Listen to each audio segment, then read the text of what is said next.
টুর্নামেন্টে অন্তর্ভুক্তি সহ বিভাগীয় ক্রীড়া সংস্থাকে আঞ্চলিক ক্রিকেট সংস্থা হিসেবে স্বীকৃতি প্রদানের দাবিতে চলছে মানববন্ধন। এ বিষয়ে বিস্তারিত জানতে আমাদের সাথে যুক্ত হচ্ছেন সহকর্মী হারুনুর রশিদ। তিনি আছেন ময়মনসিংহ সার্কিট হাউস মাঠে। হারুন, জানাবেন যারা মানববন্ধনে অংশগ্রহণকারী তাদের দাবি দেওয়াটা কি?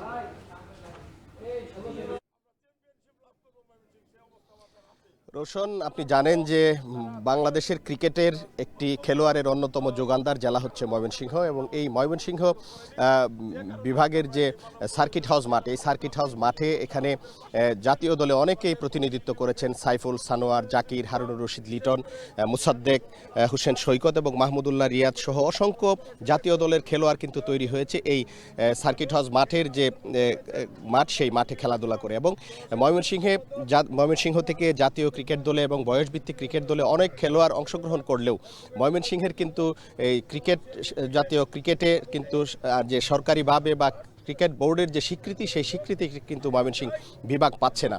যার কারণে কিন্তু ময়মনসিংহের যারা ক্রিকেটার রয়েছেন, ক্রিকেটার বৃদ্ধিতে যেমন সমস্যা তৈরি হচ্ছে, ক্রিকেটার সুযোগ সুবিধা প্রাপ্তির ক্ষেত্রে যেমন সমস্যা তৈরি হচ্ছে, ঠিক তেমনিভাবে কিন্তু জাতীয় লিগে ময়মনসিংহের বিভাগীয় পর্যায়ের কোনো দল না থাকার কারণে খেলোয়াড়রা ক্ষতিগ্রস্ত হচ্ছেন।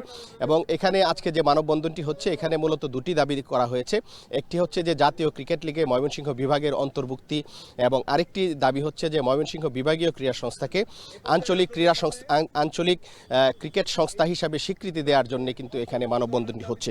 এখানে যারা অংশগ্রহণ করেছেন তারা একটি কথাই বলছেন যে তারা দীর্ঘদিন যাবৎ, বিশেষ করে ময়মনসিংহ 2015 সালে ময়মনসিংহ বিভাগ গঠিত হলেও কিন্তু এখন পর্যন্ত এই ময়মনসিংহ বিভাগীয় যে ক্রিকেট টিম এনসিএল, অর্থাৎ জাতীয় ক্রিকেট লিগে যে বিভাগীয় টিম থাকে, যেমন বাংলাদেশের অন্যান্য বিভাগের যেমন টিম রয়েছে, কিন্তু ময়মনসিংহ বিভাগের ক্রিকেটে কিন্তু কোনো টিম নেই।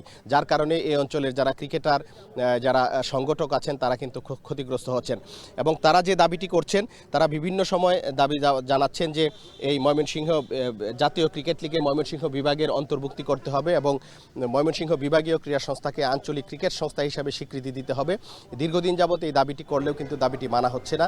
আজকে যার কারণে এই ক্রিকেটের আতুরঘর যেটি বলা হয় ময়মনসিংহ সার্কিট হাউস মাঠ, সেখানেই কিন্তু আজকে ক্রিকেটার, সংগঠক এবং যারা ক্রীড়ামোদী আছেন তারা মানববন্ধন করছেন, এবং তারা বলছেন যে দ্রুততম সময়ে এই দাবি মানা না হলে আরও বৃহত্তর কর্মসূচিতে তারা যাবেন।